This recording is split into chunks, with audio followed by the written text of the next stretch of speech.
Hello everyone. In this video, we're going to be talking about English grammar. Is it, so important as we've all know, or is it overrated? So let's see. Let me tell you something. It is so overrated. I'm going to prove it to you. Now, if I say past perfect continuous subjunctive in the third conditional, what happens? Do you nod knowingly, or do you shiver and glance around to see if anyone else is as lost as you at this point? This is why English grammar is overrated. It's confusing. Even native speakers can get tripped up by rules, exceptions, and complications. So worrying a lot about it is just a waste of time and energy. You cannot change what's wrong with your writing or speaking just by stressing over rules. It'll only make you feel worse. It doesn't matter if your English grammar is not perfect, and it doesn't matter if you make mistakes every now and then. And it doesn't matter if you have a hard time remembering rules. You're not gonna, ruin your chances of sounding natural just because you make a few mistakes.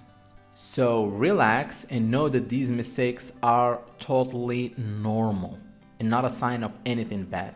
And here are a few reasons why you shouldn't worry about English grammar. The first point is that the whole point is to communicate properly. Now, when I say English grammar is overrated, I don't mean that you should throw it out completely. Grammar is always needed. If you want to string just two words and make sense out of them, you're gonna need grammar.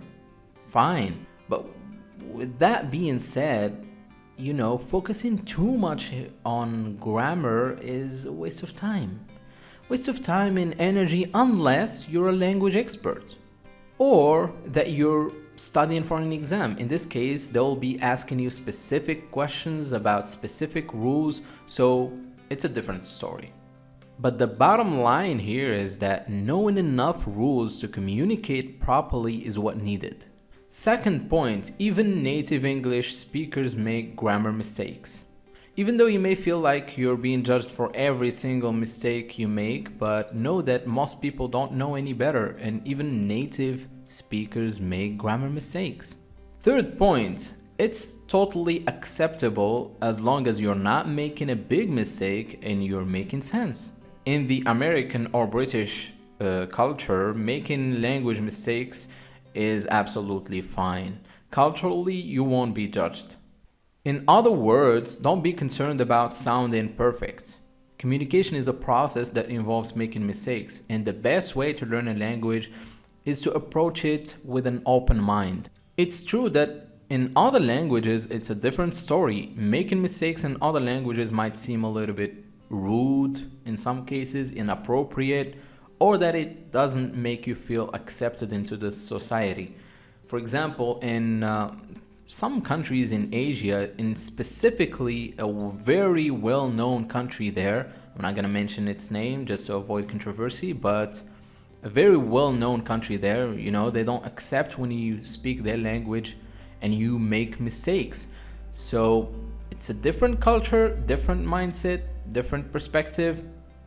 And the same goes with some countries in Europe.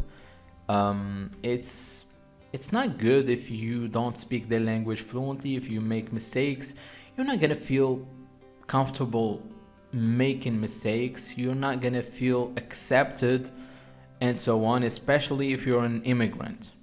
So when speaking those languages, you try your best to avoid making grammar mistakes, pronunciation, slang and any other aspects of the language. But fortunately, it's not the case for English. Fourth point, you can learn grammar naturally.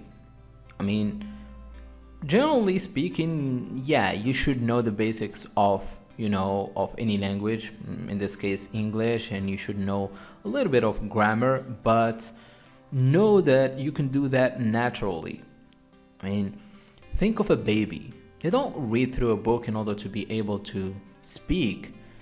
They don't read through any book or manual or anything related to grammar in order to be able to speak fluently or whatever. It comes natural. They just copy what others do and make mistakes along the way.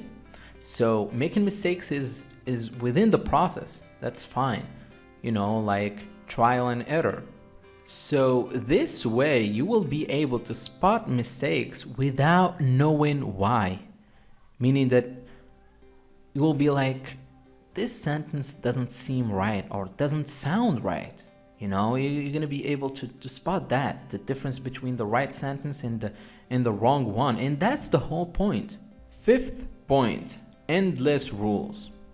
You may be asking, how many grammar rules are there in the English language? And it's same as if you're asking, how many words are there in the English language? It's very, very, very complicated to know the exact number. Estimates range from 500 to 10,000. And for practical purposes, we can say that there are about 3,500 grammar rules. And that's a lot to remember. That's a lot to handle. I mean, especially that many of them can be so complicated to understand. Now, let's be honest. You wouldn't be watching this video if you didn't care about English grammar. So, let me tell you something. Know that there is no such thing as an ideal English speaker or writer. So just relax. Don't focus too much on grammar. Just learn the language. Try to speak it, to practice it. Listen as much as you can, and eventually you will be able to speak it fluently. That's it for today. Thank you so much, and see you soon. For more content like that, subscribe to our channel.